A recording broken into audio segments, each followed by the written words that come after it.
So, welcome everyone. I think it's only few of us today. We'll start.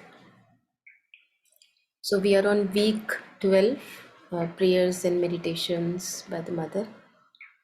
And we have two prayers today, February 14, 1914, and February 15, 1914.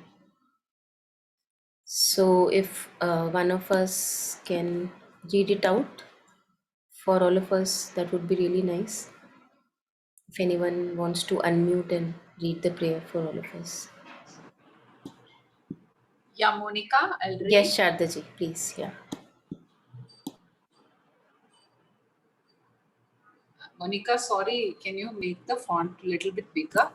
Yes, I can. Wait. This works? Yeah. Thank Okay. you. Because Yeah. I left my glasses somewhere. Yeah. Please. Yeah. No problem. Peace, February 14, 1914. Peace, peace upon all the earth.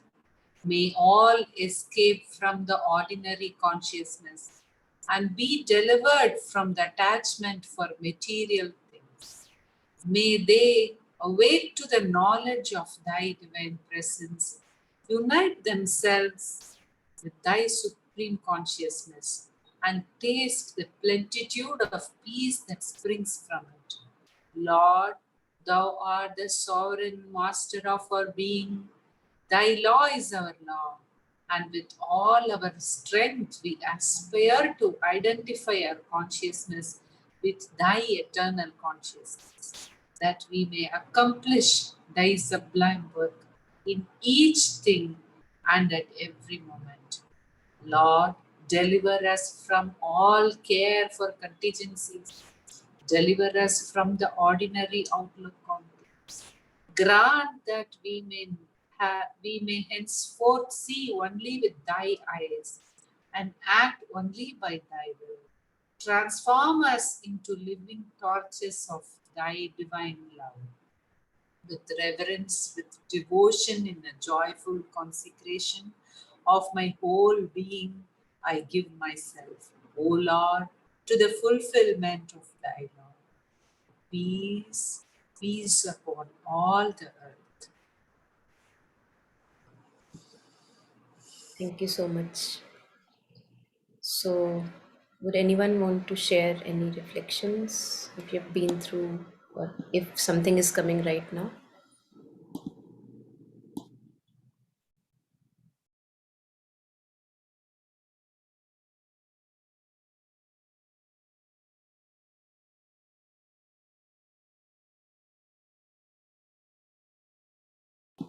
Yeah, anything, anyone? Anything resonating?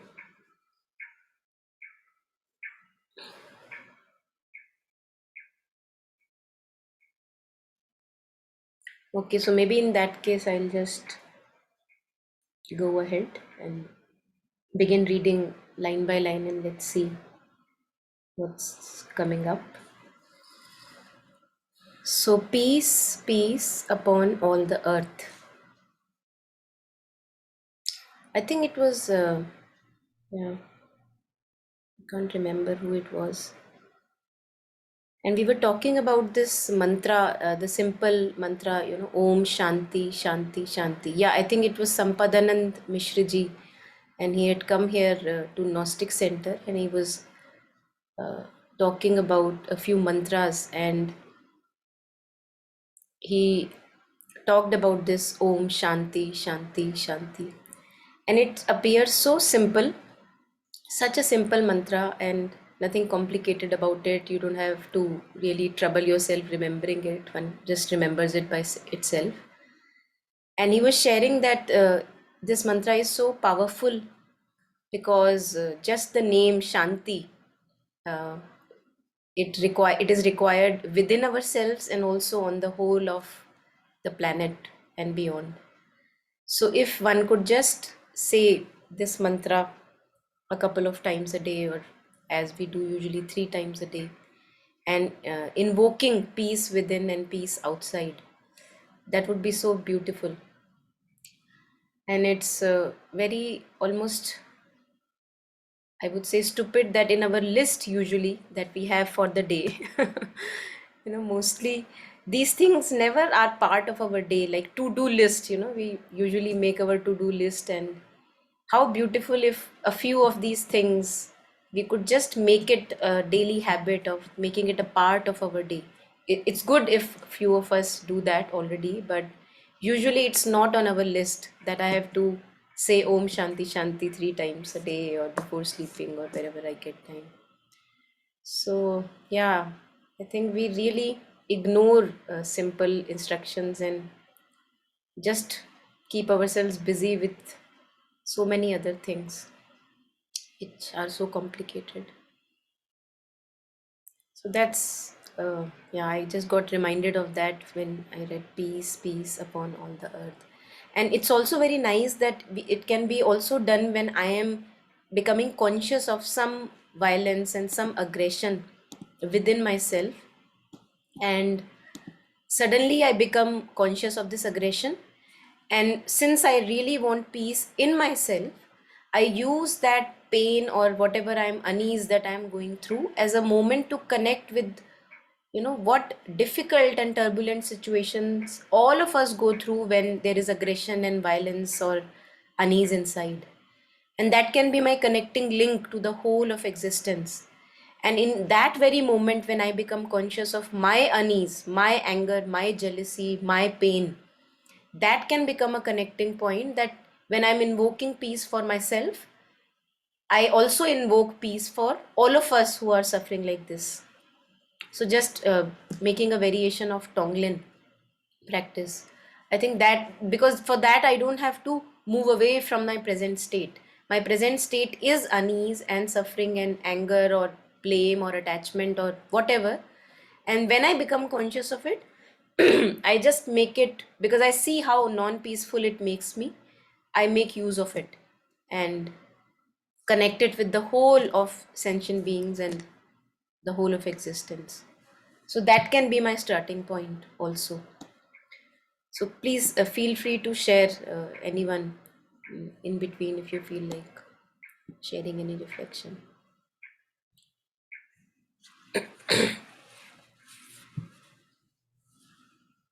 May all escape from the ordinary consciousness and be delivered from the attachment for material things.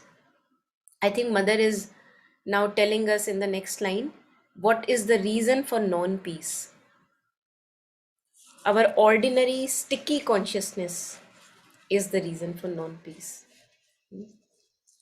I think all of us have very good practical experiences by now in our life, the age that we are, that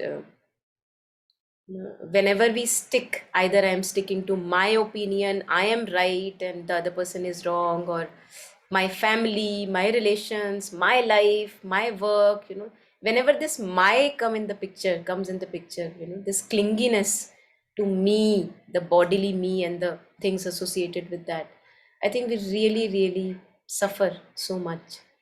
So Mother in the next line, when she says invokes peace, and then she says she realizes that it's the ordinary sticky consciousness, the clingy mind, the desire self, that is the cause of non-peace in the world. This attachment, the clinginess.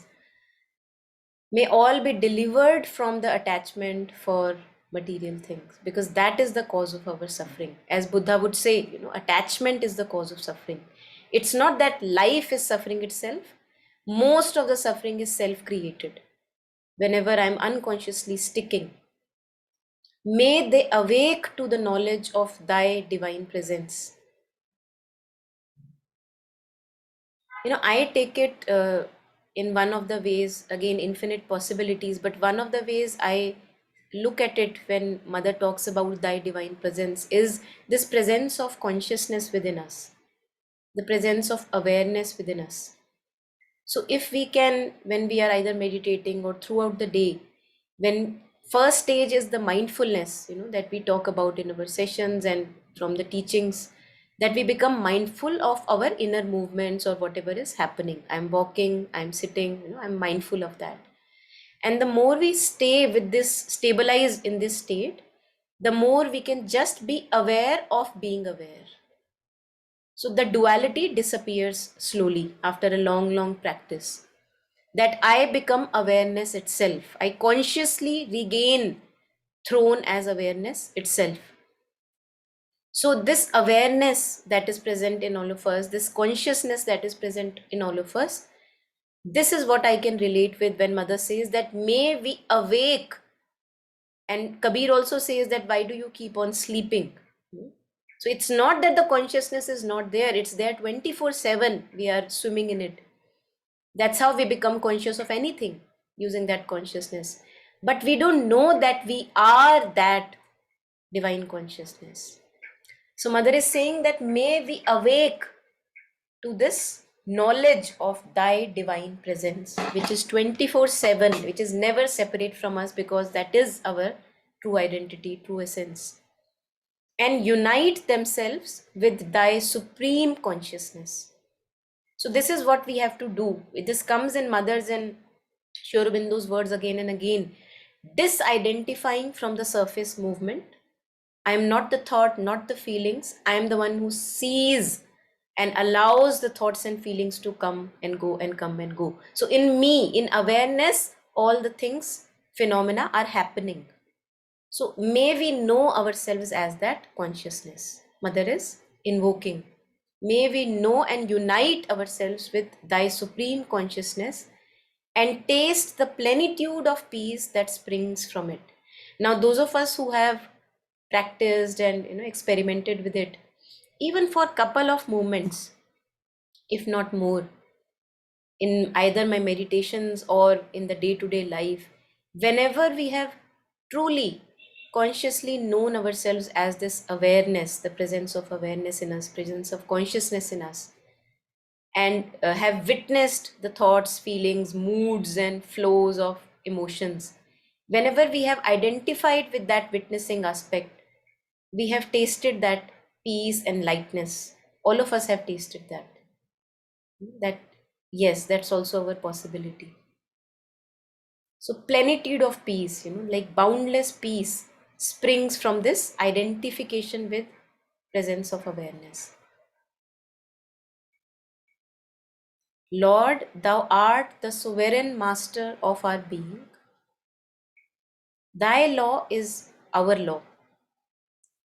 And with all our strength, we aspire to identify our consciousness with thy eternal consciousness, that which never comes and goes.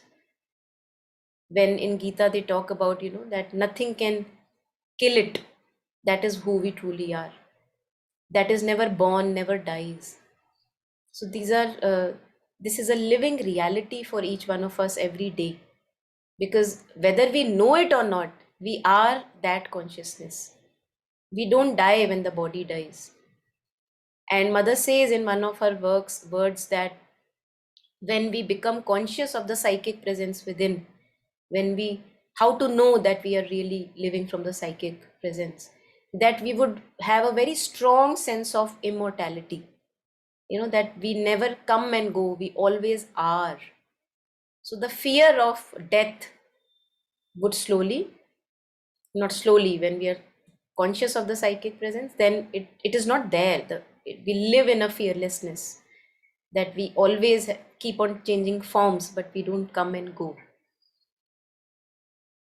So this is the strength that we also get when we identify our consciousness with thy eternal consciousness. So this is where the personal effort, I feel, is required, because this cannot be done without this free will that we have. That's where Mother says that collaborate with the divine. So if I don't want to identify with the divine consciousness, I would not. No.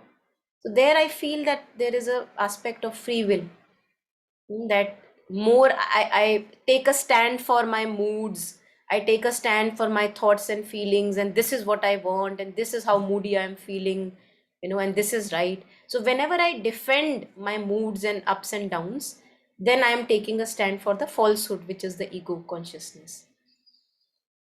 And whenever I see a mood rising and don't take a stand for that, then I am a bit away from the egoistic consciousness. Then I'm allowing, as if I'm cutting the cord of that has been keeping me in bondage for lifetimes. So I'm cutting that cord in every moment that I can step from back from my moods and whatever goes on in my head. That we may accomplish thy sublime work in each thing and at every moment. So I think this is very nice because uh, in each moment that I step back from the ego consciousness, I'm actually collaborating with the mother's work. How beautiful, even if we reflect over it for a moment. That whenever I step back from the egoistic consciousness, me, my story, what I want, my wants, my desires, my impulses, I am right. Whenever I'm able to step back, then I am with the mother and collaborating consciously with her work. Lord, deliver us from all care for contingencies. Deliver us from the ordinary outlook on things. The ordinary outlook is that we are always anxious about what will happen, or if this doesn't happen, how would it be? So we are always like really too much full of ourselves. That as if too much in the doership. And when one is living with that immortality, when one is living with this faith that we are always held in the lap of the divine and circumstances are our best teachers, I think then we really can be really free inwardly, that whatever circumstances comes, I can take it in my stride. Yeah, Jasmine, you want to share something? Can I drink more chocolate? No, I was, you were saying like we get, where is like, deliver us from all care for contingency, ordinary outlook on things. It's funny, I just feel so stuck in this, like even in the background, knowing all the things that we discuss. So it's like I roll back into the same circles. It's like I'm not quite feeling it, but it's funny, the session itself, like, how you talk about remembrance, that again helps me loosen up that grip. I think even in the last session, we talked about the how stickiness, how sticky the mind is. It gets caught up in doing or ordinary consciousness, how the prayer says. So even knowing, having those beautiful experiences, I cannot shun this or like ordinary. I don't know.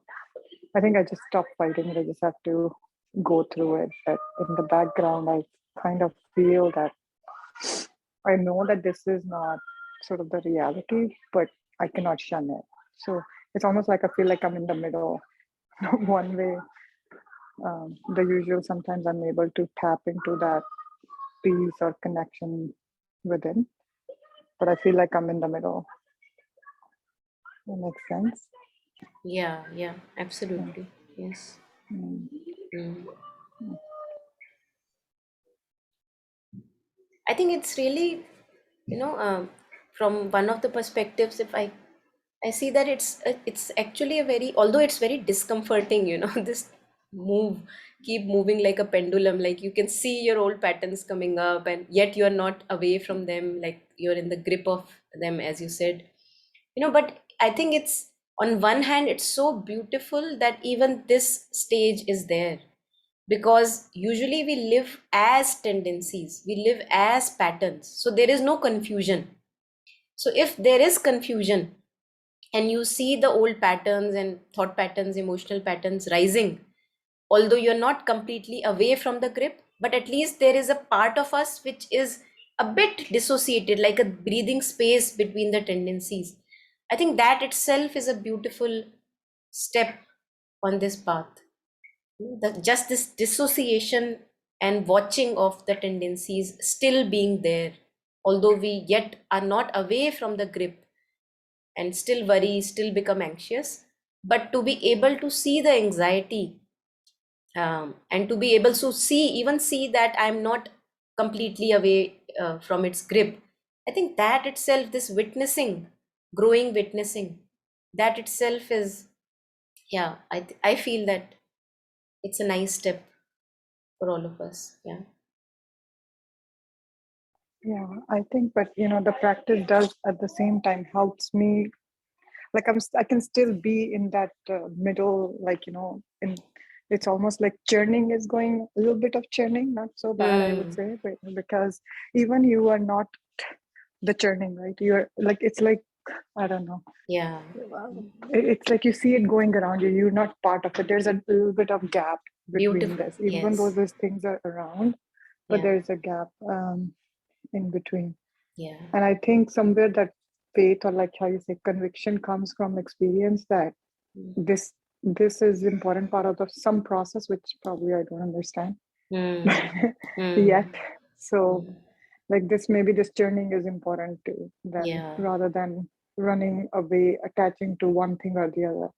Hmm. Because Beautiful. before I would avoid you know say ordinary stuff and just stick to spiritual in a way of escaping it, bypassing it.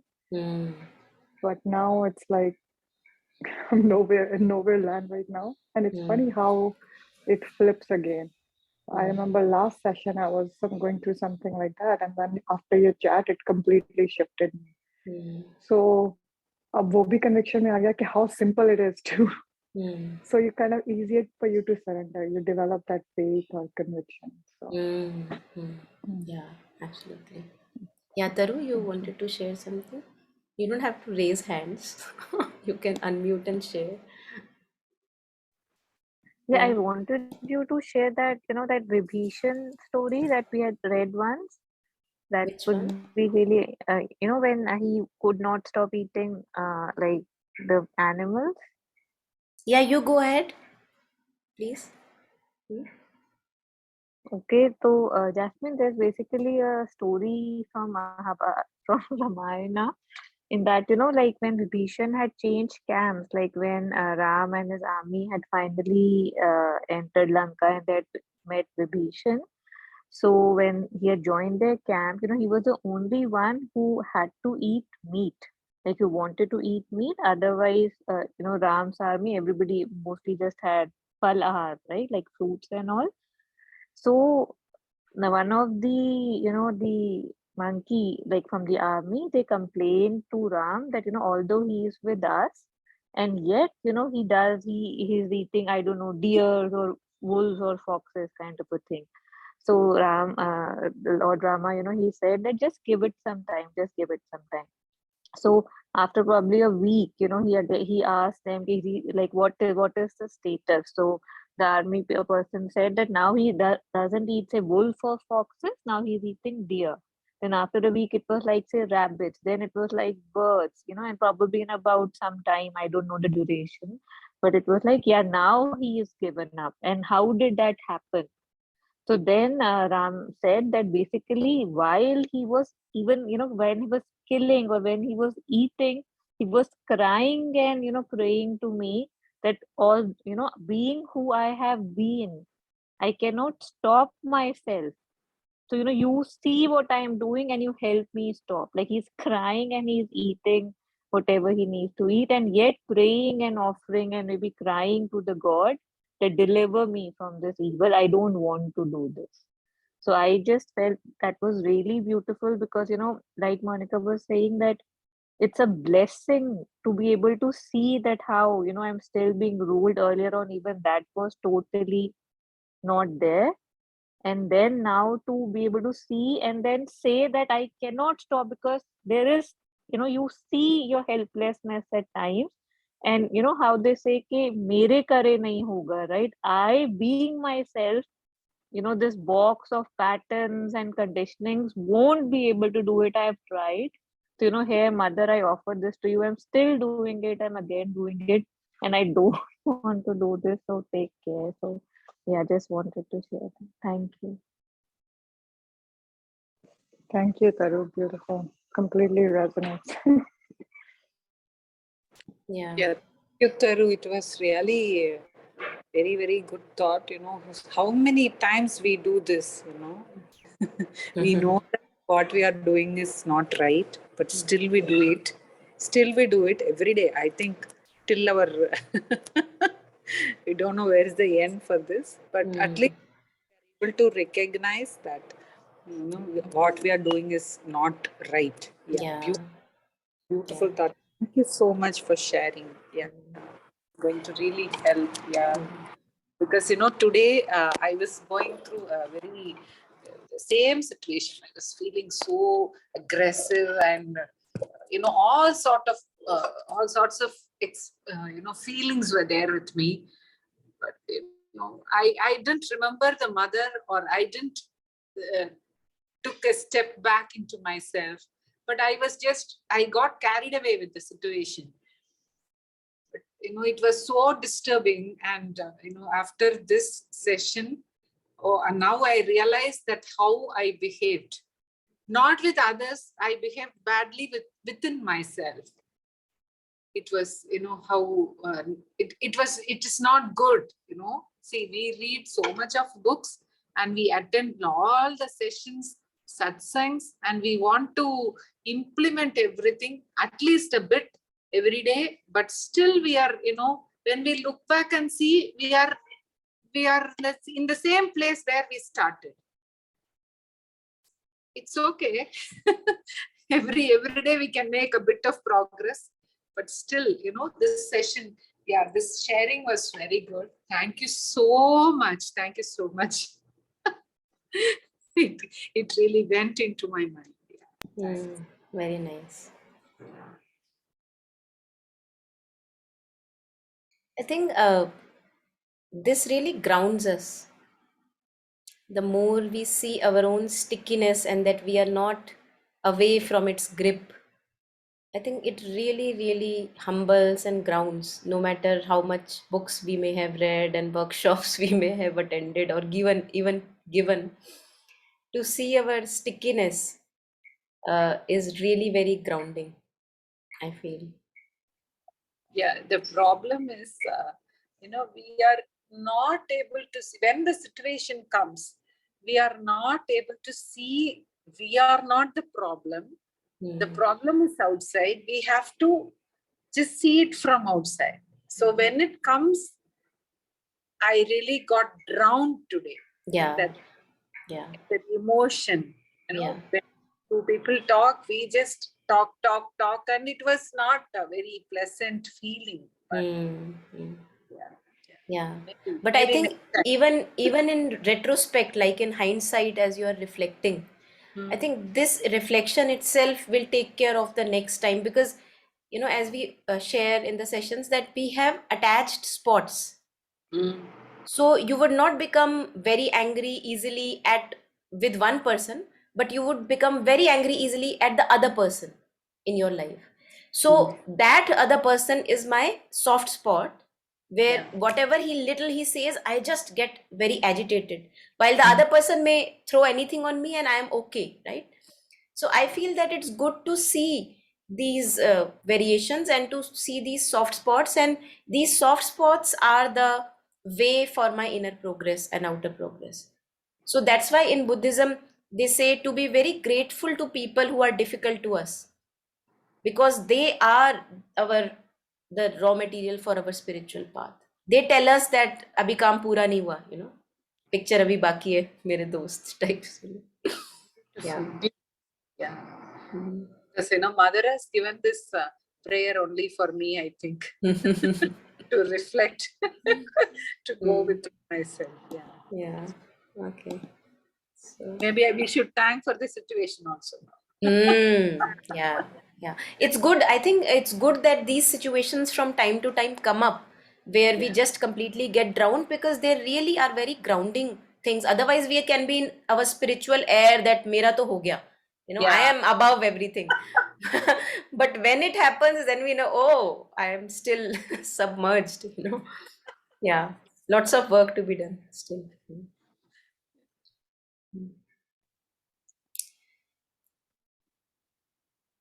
So this is the ordinary outlook. Yeah, Taru, please go ahead. Yeah, sorry, I'll just say something again. You remember that day in the car we were discussing that how somehow, because we have always been taught to be very humble, right? Like not to praise anything and always look at our faults but never say what we do right.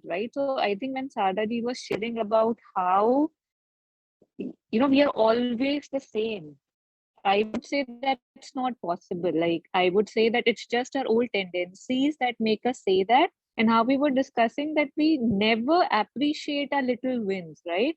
When I actually am able to catch a moment, I just brush it. I'm like, oh, that one I did, that must be easy, right? So I could do it. But those 100 other things I can do. So that one thing loses its power also. And I think that's not being kind to oneself. So I think that's also something that I have started kind of getting, kind of giving it more attention, that yeah, this moment I could have said something or, agreed with somebody, but I chose to step away. More power to me. Something like this, like, or thank you, mother, like I could do it. So not letting those things also pass me by, because my conditioning has made me that way. So just wanted to share that. Thank you. Very true. Yeah. And also to realize that it's a very long journey, so it's good to notice, as Taru was sharing, these little advances or baby steps that are made, and not to ignore it. Otherwise our attention is always on what is lacking and where I lack, and actually the attention is still on myself. So I think that the ego game has changed, but the attention is still me, poor me. Oh, how sad on the spiritual path. So we think that the game has changed, but the what do you say? The baton is still in the hand of the ego consciousness, and the focus is me, in a very kind of a derogatory sense, and that need not be there. That need not be there.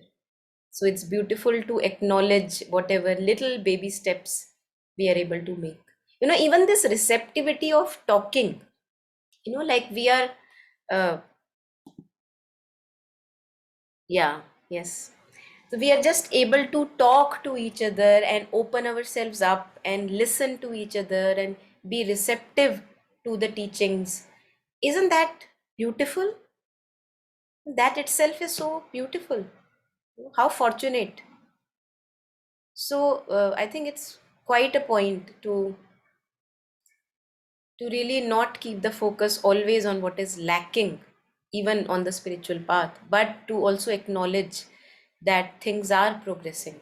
It's not that we are just exactly in the same water. As they say, that we cannot step in the same water again, because you are not the same man and the water has also moved. So just like that, since things are changing, and mother says in prayers that universe is creating and recreating itself every moment, so it is not a possibility even in that regard that we can be the same. Yeah, thank you.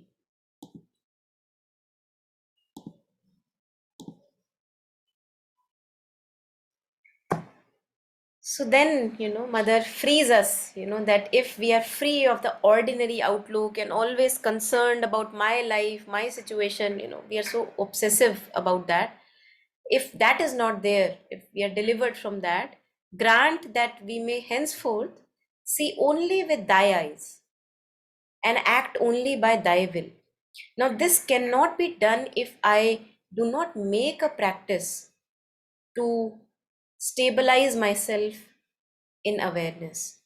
I think we have to, in mother's prayers and meditations, it is so obvious that again and again she's disidentifying from the surface consciousness and going deeper and identifying herself with the divine consciousness, with the presence of awareness.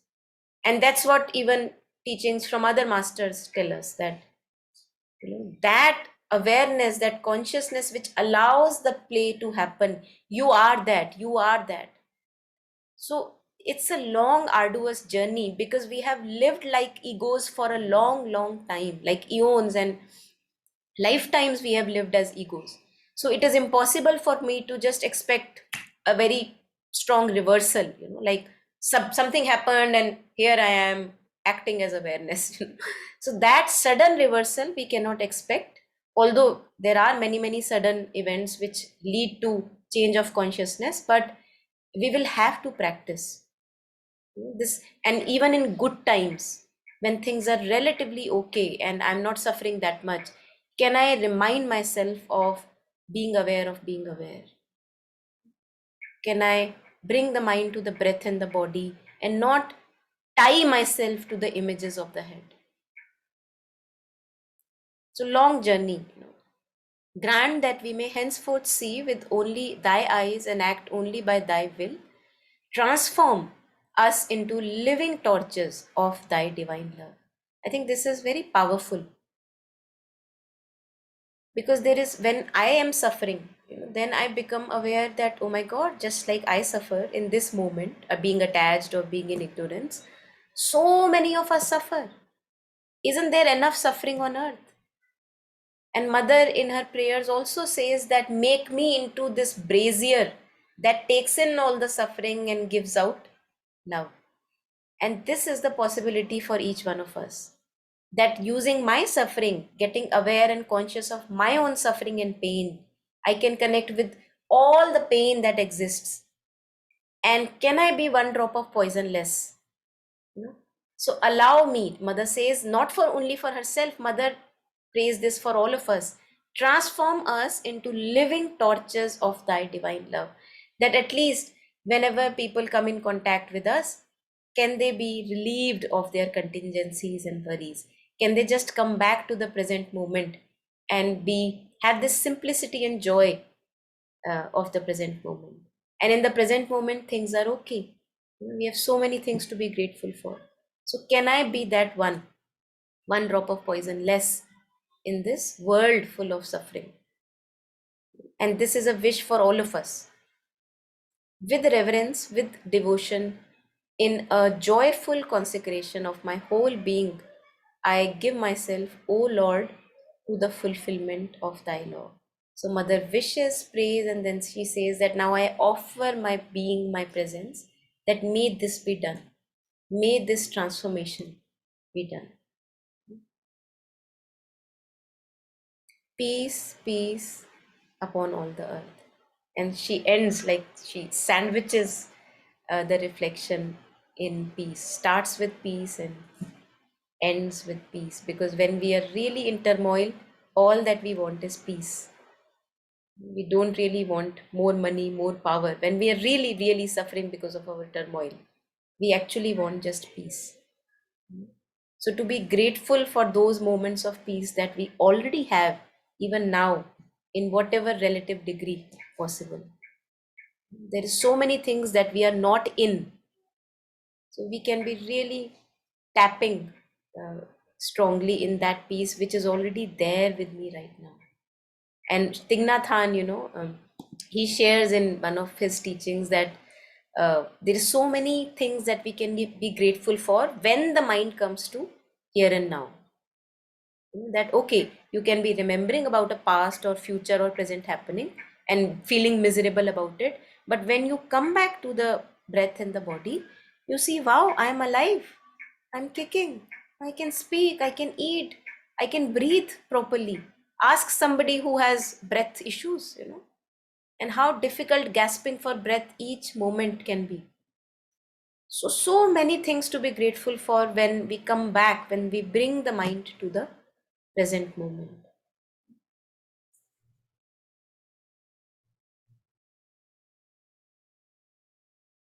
Yeah, yes. So Snehi is putting forward some point which I think is relevant. I'll put it forward for all of us. How does one operate from the light of awareness when one is completely overpowered by a feeling, which happens with each one of us, and one starts feeling totally defeated? Again, a thought on it. Distracting the mind is only solution that comes easy. Yeah.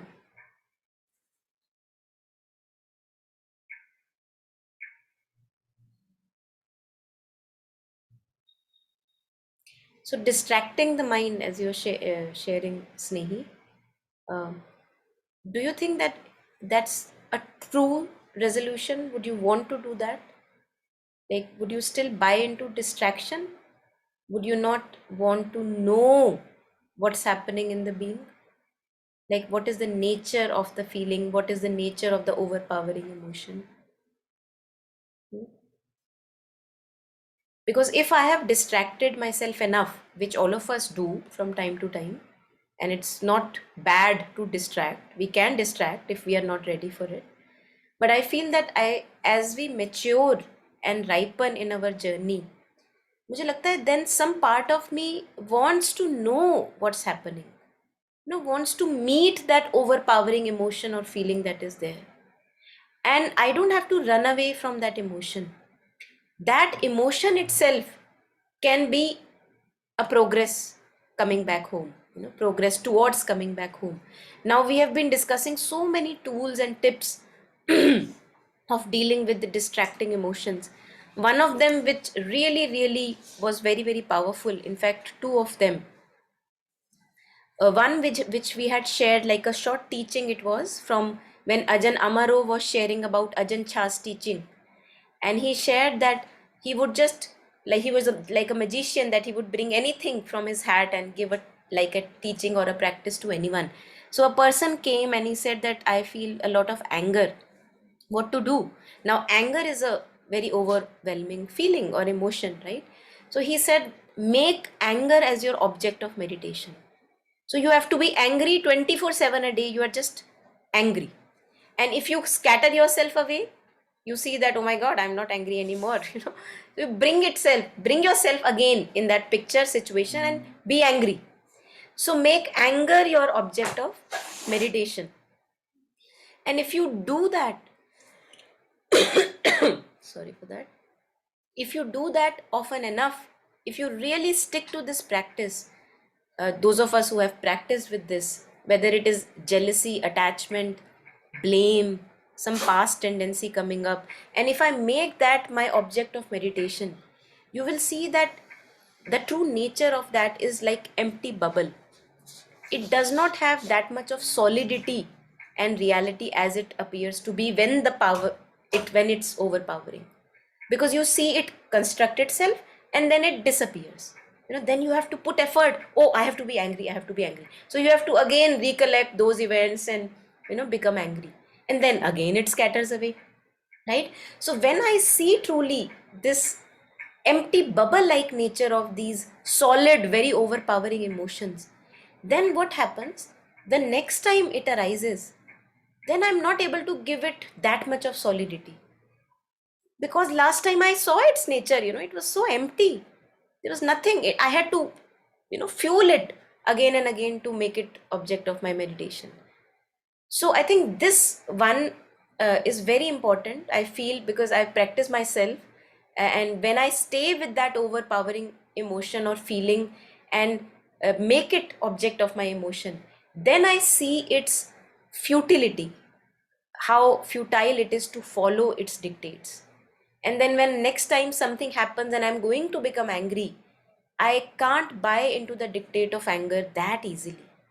So something changes in the being when even for once you see the true nature of these disturbing emotions. So I feel that can be really powerful, not to run away from that overwhelm, but to face it fully in the body. And how we meet it is in the body. When we bring the mind to the breath, okay, I am feeling an overwhelm. Let me stay like a friend. How does it feel, the physical sensation of that overwhelm in the body?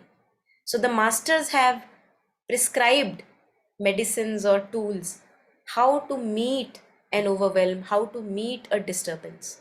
And if only once we meet it, the next time when it happens, there would be a changed person meeting it. So you'd not be able to buy into the dictates of that overwhelm so easily. So that is, I think, one of the ways which comes to me here. Um and to know that even the feeling of being defeated, what is it but a thought? So a thought comes, it says, oh, how much of a failure you are. And I look at it. I'll look at it. Okay. And try to feel like a failure throughout the day. You would not be able to do that.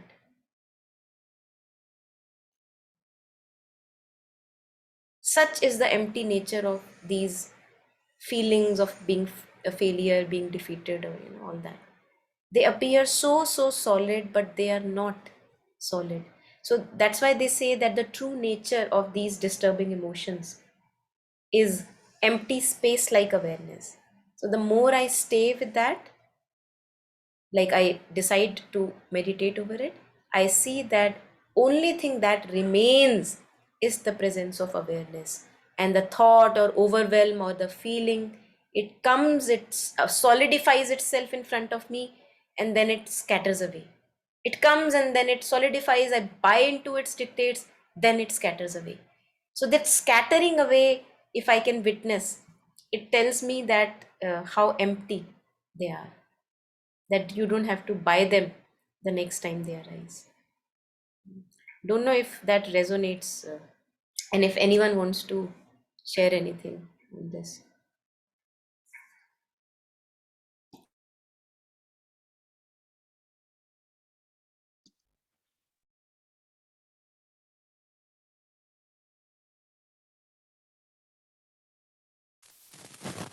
Hi, Monica. Yeah, I would want to share something on this. At plus the the last part of the prayer, like today, today something had happened, and I was feeling a lot of like inner movement, and those questions that visit us sometimes, that what is the purpose of this existence? Where is this life going and stuff? And I was like feeling some anger arising, and I was driving, and suddenly I my eyes went to a very beautiful tree. Like in Delhi these days, it's like very beautiful colors or orange and stuff. And the tree was obviously just standing there, and the wind was blowing, and it was, I mean, it had hardly any leaves, but it was just there, not doing anything. And in my anger, I was like, what is the purpose of even this tree? See, it's just standing, it also has life. What a wasted life and stuff. And suddenly, something in me stopped and said that how can you say that tree's life is wasted? Why does it has to have a purpose? And why is it that just it's there just because the divine wanted it to be there, not enough? Like, why am I always looking for answers? The God wanted me to be here, I'm here. And why does everything has to be according to my brain, or I need to understand things? And mother has said, I don't know how many times, we repeat it, but we don't accept it, that make me a perfect instrument of the divine. And the instrument doesn't have anything, right? No, it doesn't need reasoning, it doesn't need permissions, it doesn't need anything. So if a tree, which I look down upon, maybe can do it so perfectly, why am I always, I don't know, doing whatever dances of mind, body, emotion that I keep doing? So yeah, just so when in the prayer, it was shared about, that torches of love, like make us. So I was just thinking that maybe that also comes in steps, right? Like first thing is probably not to be like she was, Monica said that one less drop of poison. So why can't, that can also be a thing, that being less of that, and then slowly the journey would be more towards that. Yeah. So wanted to share that. Beautiful. Thank Yeah. you. Alokda in one of the talks you're sharing reminded me of that. He was sharing that Bansuri, Krishna's Bansuri, it is okay when it is being played. It is okay when it's lying in the pocket, and it is completely okay when even it gathers dust. So since you were talking of this being instrument of the divine, and the perfect surrender that comes with being the instrument, that if I have leaves, okay, if I have no leaves, okay, if someday a very beautiful bloom comes, okay. And what a beautiful aspect of surrender in nature that you shared, that the instrument doesn't want that the Krishna all the time keeps playing me, and then he has praises and the gopis are coming running towards him. Even when the bansuri is gathering dust, uh, that's also okay. So that, yeah, Alugda had shared. I just got reminded of that. But I think what happens is that from time to time we stick, since we have a sticky character, which we can't somehow get rid of usually very easily. So even we stick to being played. So if I am being played, now I have an image of this is how it feels when the instrument is being played. So again, I stick to that image. So I think it's beautiful at times to go through that periods of insignificance and being a nobody, that even that presence is enough. Yeah. Yes, Preeti. Yeah, okay. Okay, sorry. Hi. So when Taru just mentioned that मैं जा रही थी car में and disturb हुई, मेरे मुंह से words निकले, बाहर देख लेना था. And तो she immediately comes up with tree को देखा जाता. So that was nice. So yeah. So what Snehi was just asking, something that I could relate to, because basically we are just our thoughts and our body with our movements. So it's all those thoughts, those number of thoughts throughout the day. So जब ये overpowering वाले या overwhelming thoughts आते हैं, अगर हम उनके साथ थोड़ी देर बैठ जाएं, and if we go to the root of it, we really will come to know the problem is not outside, and it's like just me having some expectation, or say I'll just take an example. Suppose I have a problem with somebody A, and वो बार बार recur हो रहा है. So once for all, just sit with yourself, with that person, and go to the root of that person. Why behaving like this? Why? And then you will slowly start loving that person. Oh my God, she went through this, or she had this. She's coming from here. She's going through this. So it's important to sit, because otherwise it will keep coming back. That number A will keep disturbing me. एक बार बैठ जाओ, sort it out once for all. Then you will see that A as a friend, or as a sister, or as somebody, and then you will be okay. And that works for me most of the times. So just wanted to share that. So any thought with an emotion becomes a feeling. जब वो emotions नहीं होते तो एक ऐसे random thought होती है, आती है चली जाती है, वो न्यूट्रल थॉट्स होती हैं. कुछ होती हैं जिनके साथ इमोशन अटैच हो जाते हैं. Then we have those strong overwhelming feelings and all, and then we get swayed by them. So we have to cut that. For that, yes, you have to spend time Yeah. with that person and that emotion. Yeah. That Beautiful. works for me. Yeah. Yes. No, I think Thanks. something I was sharing with Taru today from Sahana Didi's letters, which I had shared on a couple of groups. So there also, Shri Aurobindo actually, she was sharing that I'm sitting in meditation and these thoughts are coming back again and again and again to me. So Shri Aurobindo actually was sharing exactly what you just talked about, that there must be some lesson to be learned there if that thought is coming back again and again and again. So sit with it and see what lesson is to be learned, because there is a purpose why it comes repeatedly back to you again and again. So that's really very powerful if one can be with that. And on this, I am also reminded of Thich Nhat Hanh's teaching, because in one of the teachings, he was sharing about being angry on a person who was a pirate. Yeah, a sea pirate. So that sea pirate had maybe, I think, done really something bad with a person in a village. And this really arose a lot of anger in Thich Nhat Hanh. And he said that what I did was that I stepped into his shoes and I looked at what all he had been through, how his childhood had been through, uh, was there, how as a child he was just totally abandoned, that sea pirate, and not given opportunities for education or having a good life, having meals a few times a day.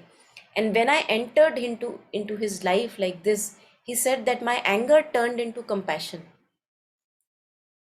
So I think what Preeti was sharing is very powerful. When we sit with something which is repeatedly coming to us, something very strong, overwhelming, and we step into the other person's shoes, in this case, for example, and we see that, oh my God, I would have been the same person if I would have not gotten these opportunities or what I went through. So instead of anger turns into wisdom and compassion. And that's why they call it In one of the teachings, a Tibetan monk, he was calling it beautiful monsters. So they appear like devils and demons, these disturbing emotions. But when we take the time to go to the root of it, they actually transform. So anger turns into compassion and wisdom energy. Anger is wisdom energy, distorted form of wisdom energy, and maybe jealousy turns into something else. So if we will not take out the time to meet them, then how can I expect anything? So yeah, I think that's really powerful if we can sit with it and spend some time with it. Also I have seen that अगर हमको किसी और से भी ना हो ना, तो कभी-कभी हमें अपने आप से भी बड़ी सारी प्रॉब्लम्स होती हैं, वो ओवरवेलमिंग। सो उस समय भी to just let it go and let it be and it's okay, everything is okay, you don't have job today, it's okay, you are not in like in a certain way, it's okay. And still you can be so beautiful and joyful and spreading love and happiness just with your one smile. Maybe you don't even know, but you can be doing that. So अपने आप से भी हमारी इतनी expectations हो जाती हैं, हम खुद ही overwhelm हो जाते हैं, हमें लगता है पता ही नहीं चलता कि अपने आप से हो रहा है कि किसी और की वजह से हो रहा है कभी-कभी। So उसके साथ भी थोड़ा सा one should be, I feel I like to sit with myself कि it's okay, Thanks. Yeah. Just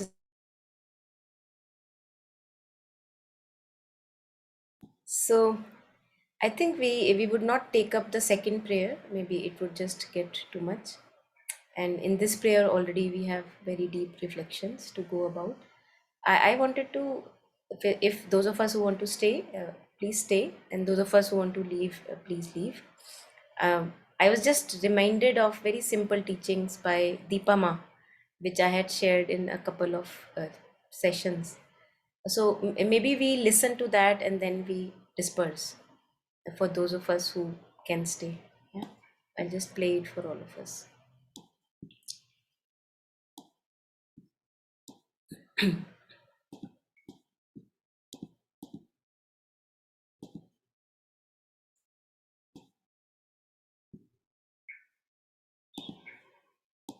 Okay, so I'm just this computer audio. It's an audio file, so you will not have any video with this. If we, in short, we close our eyes, sit for meditation, just we follow rising and falling, but always our mind may not be in that rising and falling. It may go away. Then you should know that your mind has gone away. You just follow the mind and say that gone away, gone away, gone away. Then you come back again to the rising and falling. By that, mind will be brought back to that position, to your abdomen, rising and falling. Sometimes you may hear something, you say, hearing, hearing, hearing. Then you again come back to that abdomen, rising and falling. Rising and falling. By that hearing, you may not, hearing other things may stop. If not stops, you again say that hearing, hearing, hearing. Again you come back to rising and falling.